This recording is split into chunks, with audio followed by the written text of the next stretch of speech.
In the early hours of Saturday, an announcement that Sudan's military junta and the opposition coalition had agreed on how to govern the country.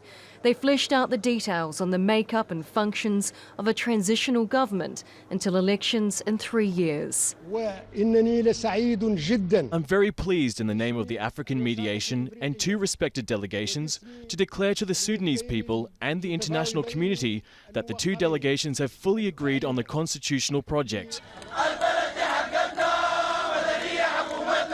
The reaction was immediate on the streets of Khartoum. Announcing the deal, African Union envoy MOHAMED LEBATT gave no detail about the contents of the declaration. He said talks are continuing on how and when it would be signed.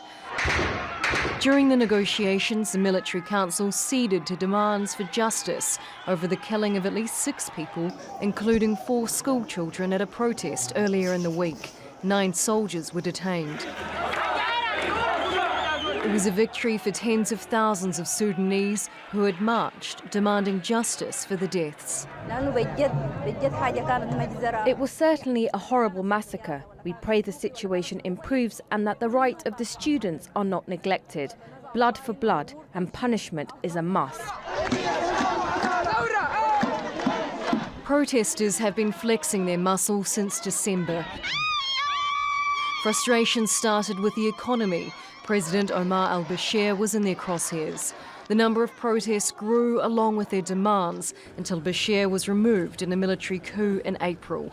Generals set up a military council, but protesters demanded civilians take the lead in the transition.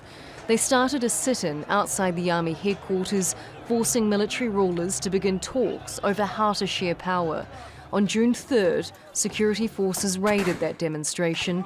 They killed more than 100 people and injured many more. Talks resumed a month later, mediated by the African Union and Ethiopia. The first breakthrough came on July 17, leading to the signing of a political agreement between the military junta and the opposition coalition.